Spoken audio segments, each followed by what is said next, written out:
My name is Melanie Warsaw. I have one of the strangest stories to tell you about my experience with an antique mirror that almost destroyed me. It wasn't a family heirloom, not exactly. My grandmother, Agnes, a woman steeped in old-world superstitions and hushed warnings, had acquired it from a dusty antique shop in the neighboring town of Briar Creek decades ago. She'd always regarded it with a strange mix of fascination and fear, keeping it draped with a heavy velvet cloth, only revealing its surface for brief, almost ritualistic inspections. Never look into it for too long, Melanie. She'd cautioned me countless times, her voice low and gravelly, her eyes darting nervously towards the covered mirror. Some things aren't meant to be seen. As a child, naturally, this only fueled my curiosity. I'd sneak peeks whenever Agnes wasn't around, the brief glimpses revealing a slightly distorted reflection, nothing particularly remarkable. Just me, a little girl with pigtails and an inquisitive frown.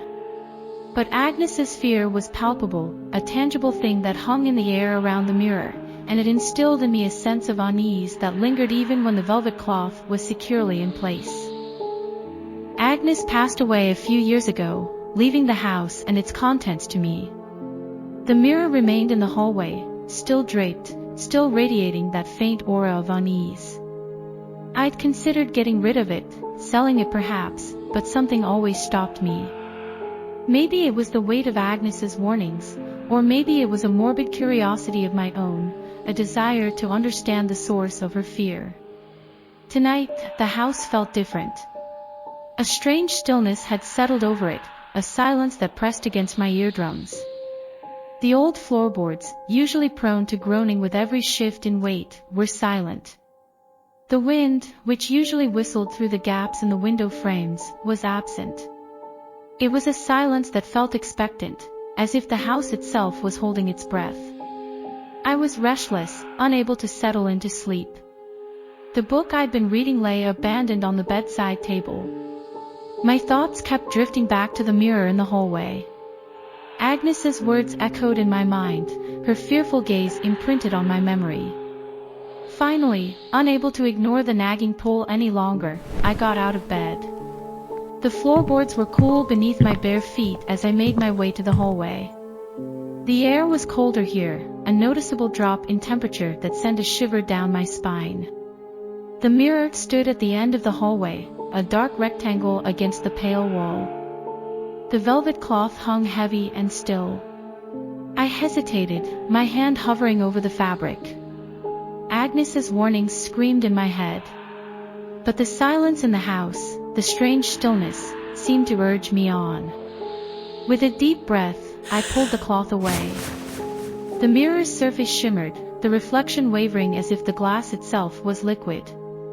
It took a moment for my eyes to adjust, for my reflection to solidify.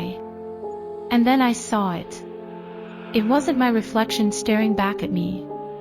Where my face should have been, there was another. A face twisted into an expression of pure malice.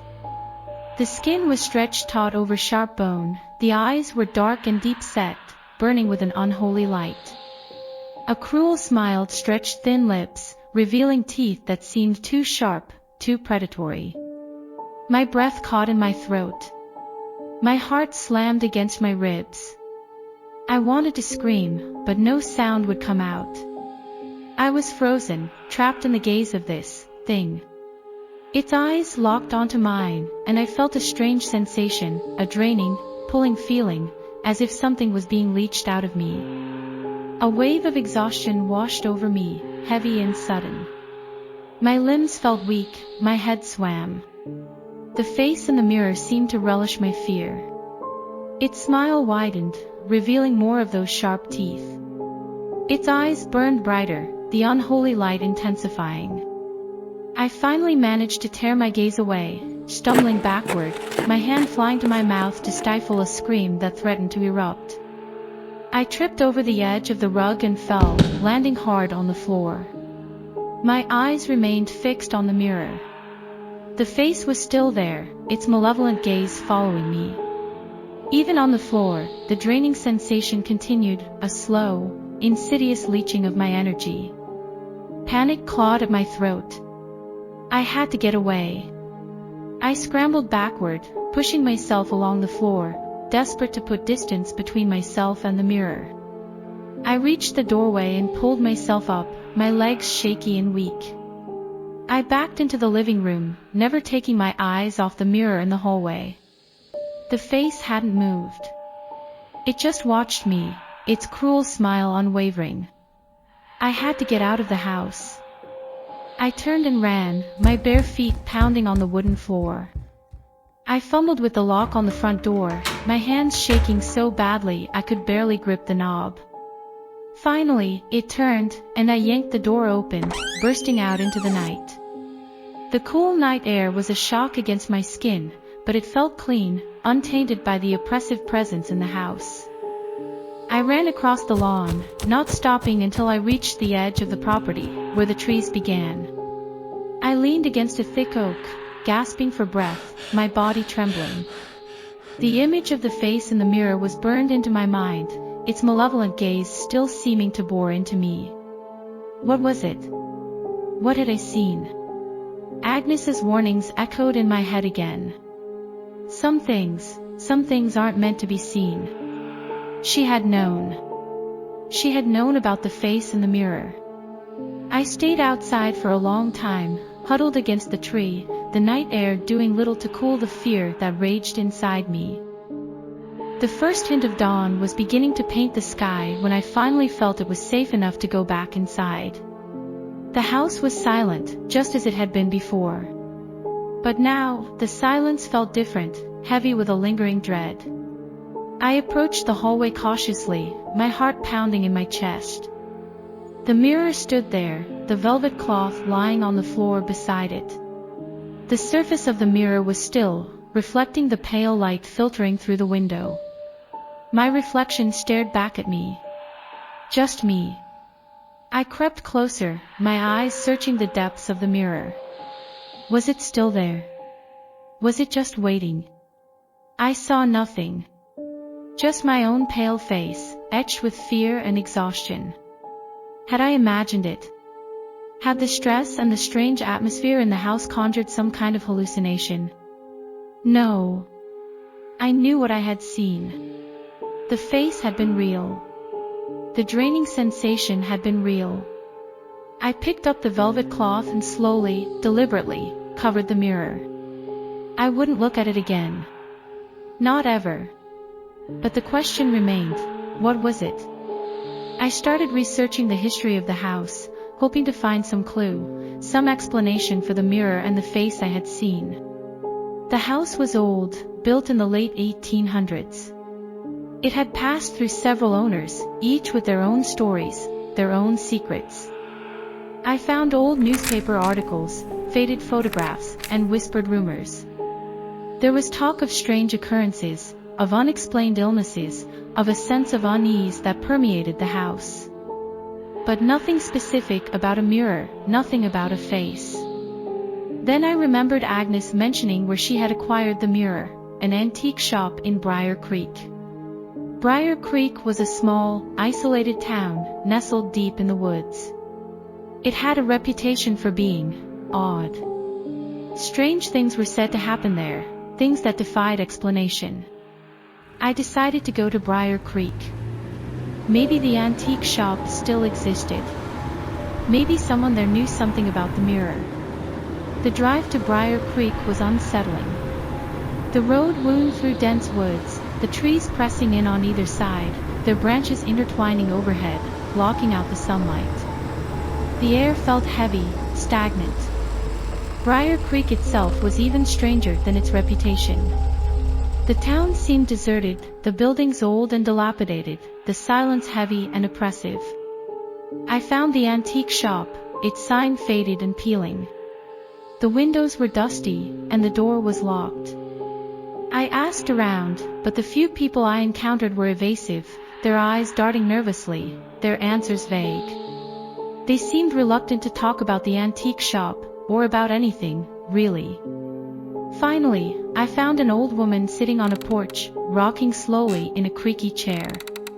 She had a weathered face and piercing blue eyes. I told her I was looking for information about an antique mirror, one that had come from the shop.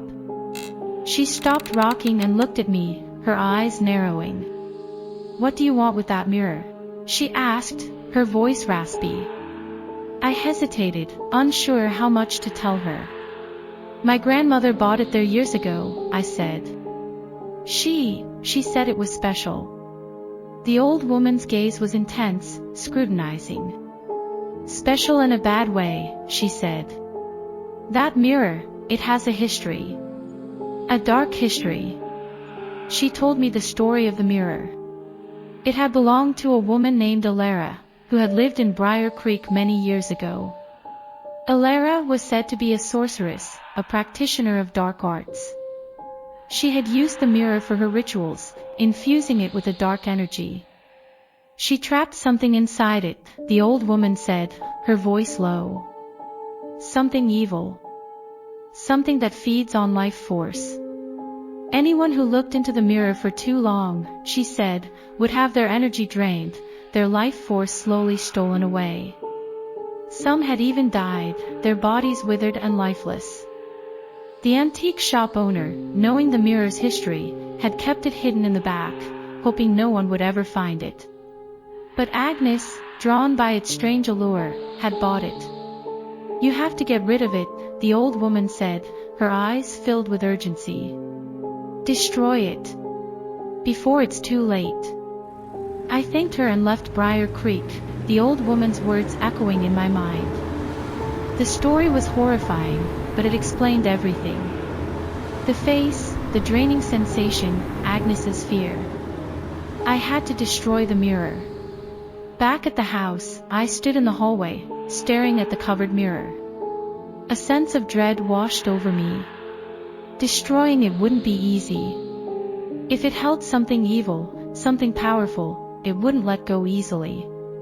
I decided to start by trying to break the glass. I found a heavy hammer in the garage and brought it back to the hallway. I took a deep breath and swung the hammer at the mirror. The glass shattered, but it didn't break. It splintered into a million tiny pieces, held together by some unseen force.